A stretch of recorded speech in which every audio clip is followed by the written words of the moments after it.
So today we're with the owner, Tunku, with his car, the SL350. So Tunku, do tell us about this car. What's so special about it? Well, it's my dad's car. I think that's most important.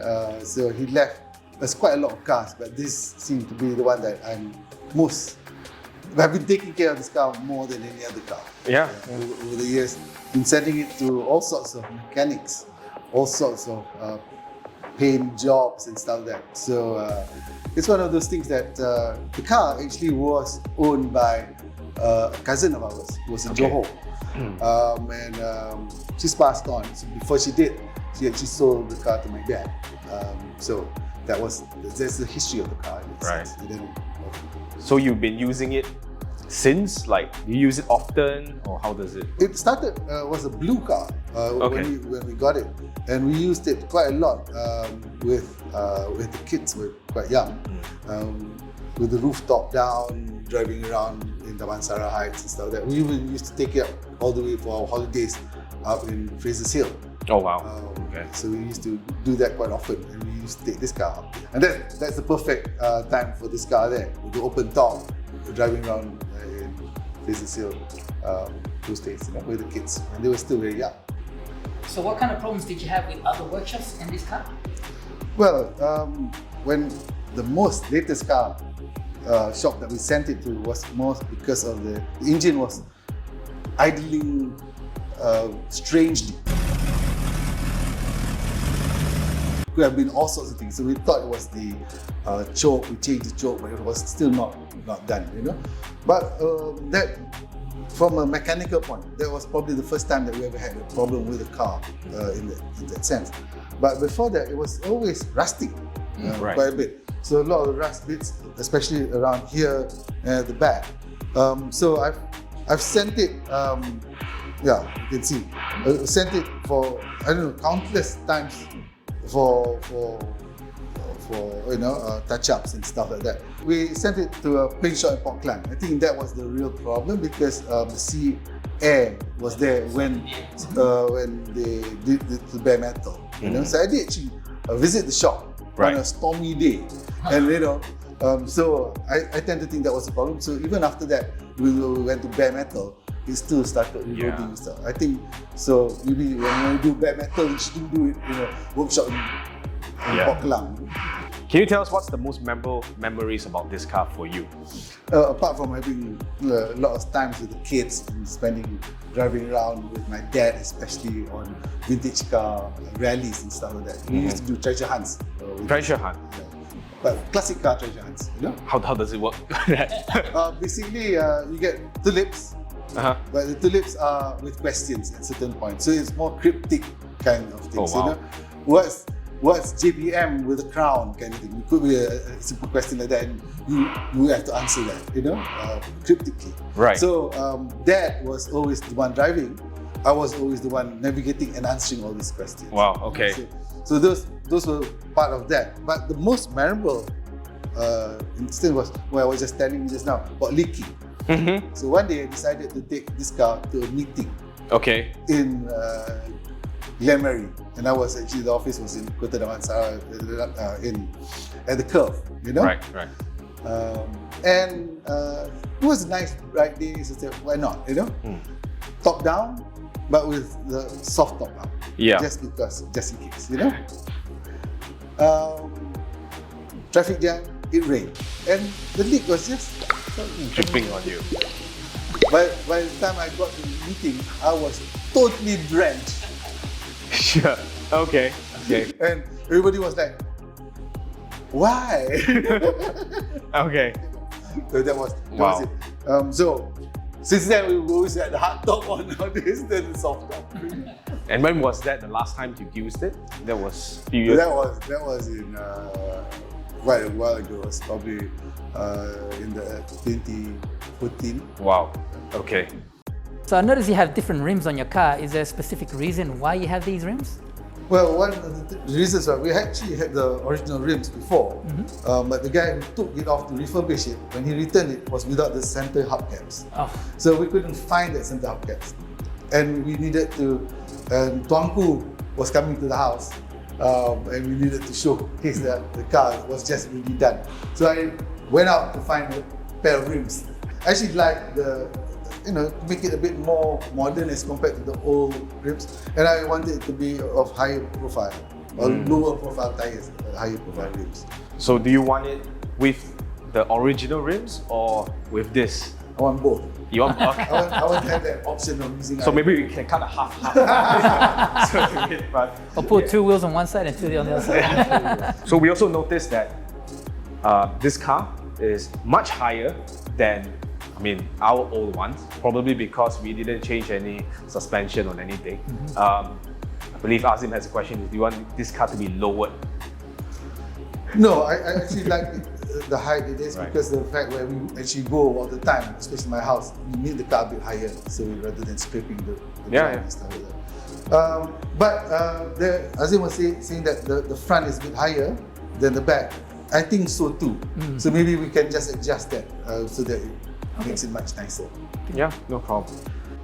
So what is your expected results of this car and what is your plans after it's completed?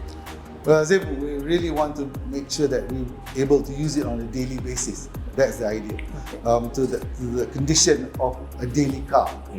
We're not just one of those cars that you keep there and use once a year kind of thing, The idea is that, that's the first idea, to be able to go out into traffic jams, not worrying about it, and maybe even take long distance drive with it. So just like any other normal car that you would have, to that extent, yeah. And then the car was actually given to my daughter, by my dad. So it is actually her car, and so we're doing it for Adriana. And so the idea is that perhaps formally give it already on her wedding day. Oh, Okay, that's good. That's good. Is there a date for that? Chinese New Year next year. Okay. okay, good. Right. So, with your expectation, what kind of color that you want with this car, or what kind of interior? How do you want it to be? Well, when we changed the color from blue to silver, the idea was the silver arrows. Yeah. The Mercedes color, right? And also, I think we just want to buff up, making sure that the paint is looking really nice. Sure. Things like that. Yeah. Interior-wise, it came blue. So I think blue and silver works well and nice, and so perhaps the soft top, the canvas will also be blue as well. Blue as well. Okay. Apart from that, I think there's a lot of, as Azim said, we probably need to do a lot of work on the body. on the chrome portion itself. Right. So you can see a lot of the chrome works at the back here has really bent. Again, because of taking it off and taking the thing on again and keeping it on the side. So a lot of the chrome work, I think, needs to be restored. That has always been a problem with all the people that we send to. They just are not able to do this at all. So looking forward to getting this done properly. So you want this car to be restored as original as possible, is that correct? Well, as original as when we sent it to you. Right. Meaning just make sure that all things looks nice and proper. Yeah. I think over time you will see that we've taken off that The rubber. Side. the rubber side things. And I thought after a lot of searches on the internet, some of the cars that actually took it off looked much better. So we decided to do that. But actually it started off because we couldn't get the parts. Yeah. I think it's a good choice that you've taken off, but apparently the reason why, even if you look at the other one that we have with the rubber hose, is actually a safety precaution set up by the US during the 1970s and 80s, which they forced all the manufacturers to put the rubber bumper. Of course, now in the US they don't have to do that. A lot of people start taking it out, which I think is a good choice, but we'll work towards it as well. Yeah, the only problem with that is that if you park too close to somebody and somebody opens the door, and that's what that rubber is for. Yeah. So we got to start thinking about that, just if it starts having problems with that. Yeah, no problem. So Azim, what do you plan to do with this car for me? Okay, well, full restoration, of course. Now we'll have to start because your engine is running a bit rough. So, and you have a big exhaust leak. So we'll get your exhaust fixed first, so then we can heat the engine, tune it up to where it's running properly. and then remove the interior. Once the interior is completely removed, then I can start completely stripping everything. So I'll remove the engine and gearbox, both of the subframes, front and rear, all the chrome parts, get all the chrome bits re-chromed, and then the car is going to get acid dipped, and then etched, all the metal work is going to be repaired, then etched prime, spray painted, and all put back together. Okay, so what kind of upgrades do you want to do to your car? I think from if at all, the comfort ride and stuff, that you've done it already, but more so, I think at the moment, just get this engine running. Okay. Yeah, but moving forward, when Malaysia is ready, when the whole EV thing is ready, electric vehicles? maybe we just take this whole chocolate block out and put an electric engine in. Okay. I think that's the idea over time. So, but at the moment, Malaysian rules, regulation, and all doesn't promote sustainability So engine. Malaysia is not ready for Malaysia is electric not ready. The tax structure is not ready. But even I think the cost of an EV engine, while it's cheap, the battery is still very expensive. Yes. So I think until we got all that sorted out, let's leave it with this gasoline juggling that produces all this carbon. But over time, the idea would be to change it to an EV. Okay. Yeah, no problem. I think we can work on it. There are Yeah, a that can be few done. plans. In fact, there are a few companies outside of Malaysia that really started doing EV on classic cars. But yeah, like you're right, battery is expensive. Most of it still come from China. So I think we can see what other options we can do with it. Yeah, battery technology in Malaysia is also difficult because of our heat. The lifespan of a battery is nearly half in our heat compared to being in the US or in Europe. Yeah. From what I'm told, at the moment. Okay, yeah, no problem. So Tunku, thank you for clarifying what you want to do with the car and what's the memorable thing. But one thing that caught my attention the most is your number plate.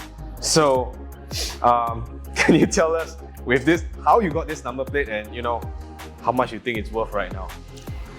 Well, this is a very special number plate. Obviously, it's families, yeah. So from the Gispelan, so everything's N anyway. But my father's name is Adnan. So that's really was his car.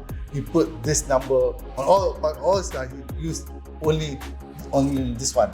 So it's my dad's number, and it was a collection of his cars, also from 1 to 10. Oh. So he had all the numbers from 1 to 10. You mean NAN1? No. Oh, okay, right, 1 to 10. So Right. we have KU1, NT2, and all that sort of stuff. So that's there were amazing. all the various from 1 to 10. Right. So how much you think it is? It's priceless. I will never get it. I will It's never. It's dad's. Yeah, I think So if they all within my lifetime. pretty sure it's worth more than the car. So If you say so, but then are we going to do an exchange? okay, well, thank you very much for your time. We'll do our best, both, I think we will, to fix up the car. I think you'll be very happy with it. So we'll update you when the car is done. Great. Thank you. All right, thank you. I see he's over there, which is weird, but